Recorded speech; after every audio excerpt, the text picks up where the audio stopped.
box truckers and children, it's story time. I'm going to show you what we were working on earlier. We came up with a table idea. That's a pretty good one. But I want to just show you the evolution of it.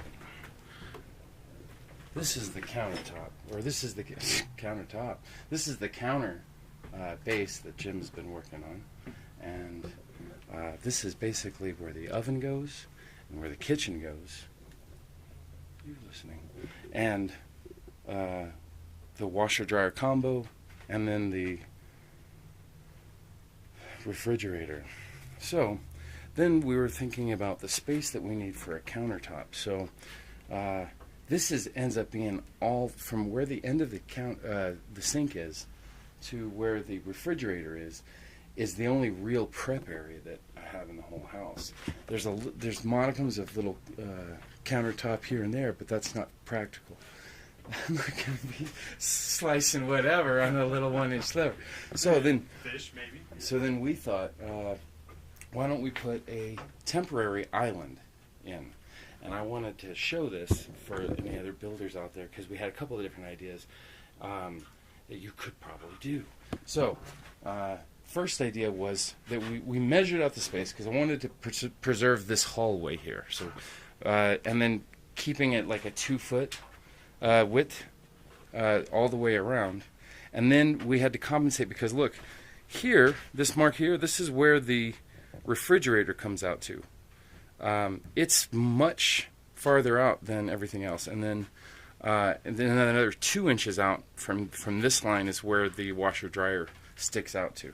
So then we thought, okay, well, let's have this thing. It ends up being 45 inches long, and it's just a prep island.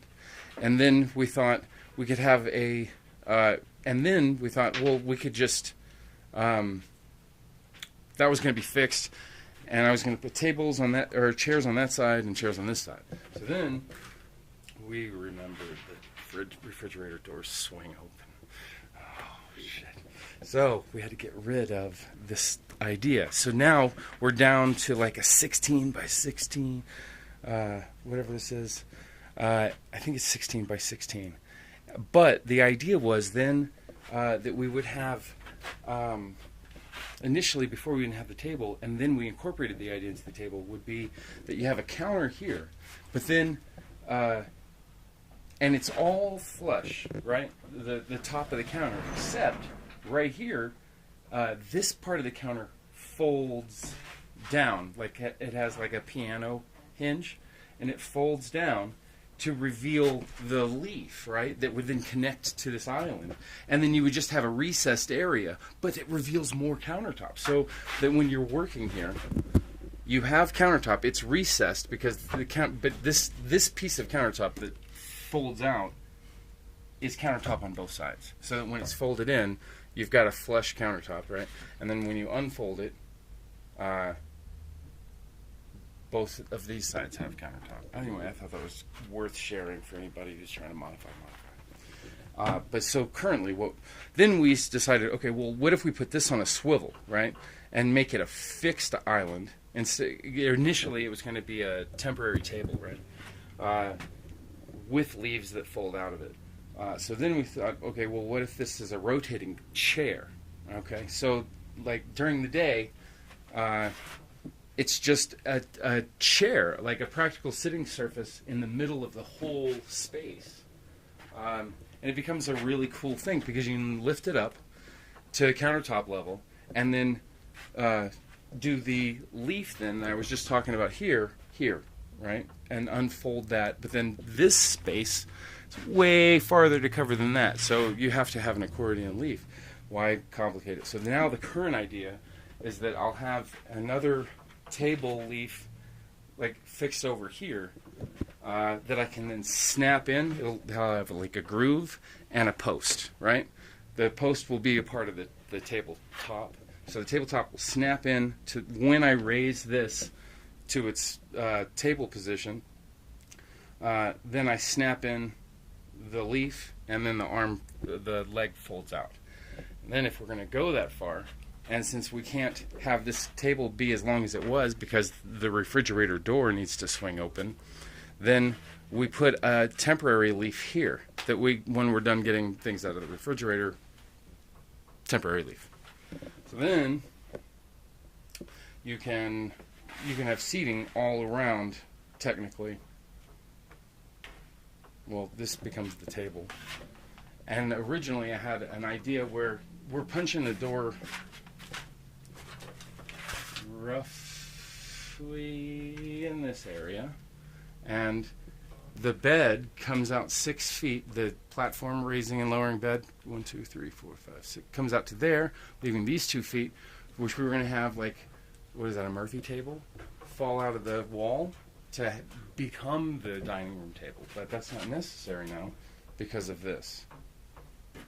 And it's just me, so I don't need that many tables.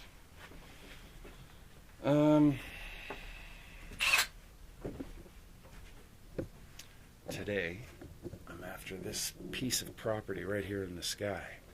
I'm going to take that chunk of 14 by 14 out to put the fantastic fan in. Actually 13 and a half. 13 and a half by 13 and a half. Who's counting? But I'm after that. I'm going to cut that dude out today.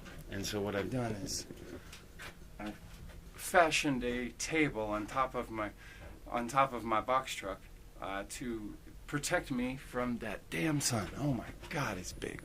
All right, and it's hot out today now. So I'm going to cut out this, and then I'm going to have that fantastic fan. I don't know if I told you this, but I ordered 2 fantastic fans on eBay, and I spent $220.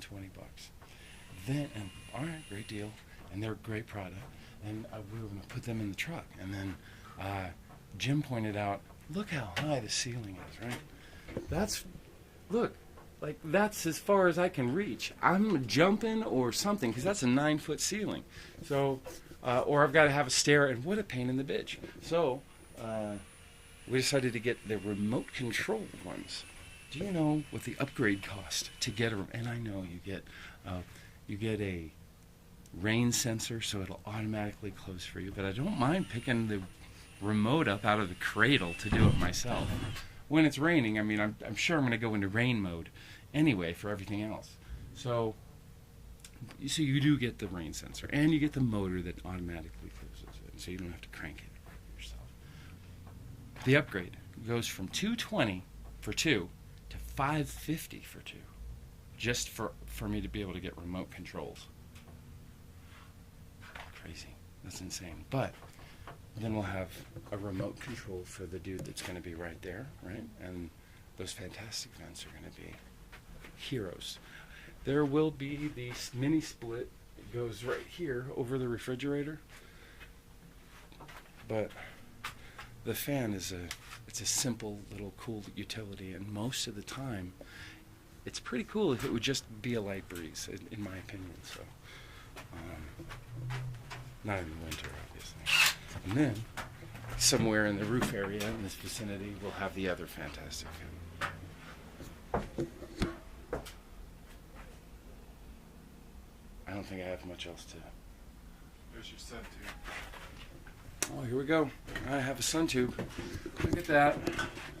Can you see that little sun tube? Oh, garage door opener. Yes. Yes. But we're going to be cutting a sun tube in that area. The idea is, it's not actually a sun tube. The idea is,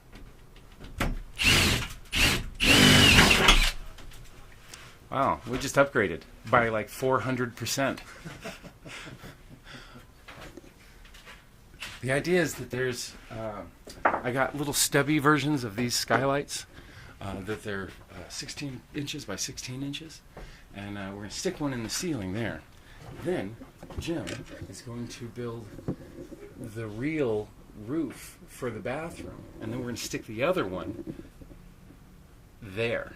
And then it won't be a sun tube, but it'll operate like a sun tube does. That way I can still open and close the garage door and still be insulated in the house. It's kind of cool. Anyway, you should be liking and subscribing by now. I hope that you are. I hope that you've subscribed, and I hope that you remember every time you watch one of my videos to like. Thank you.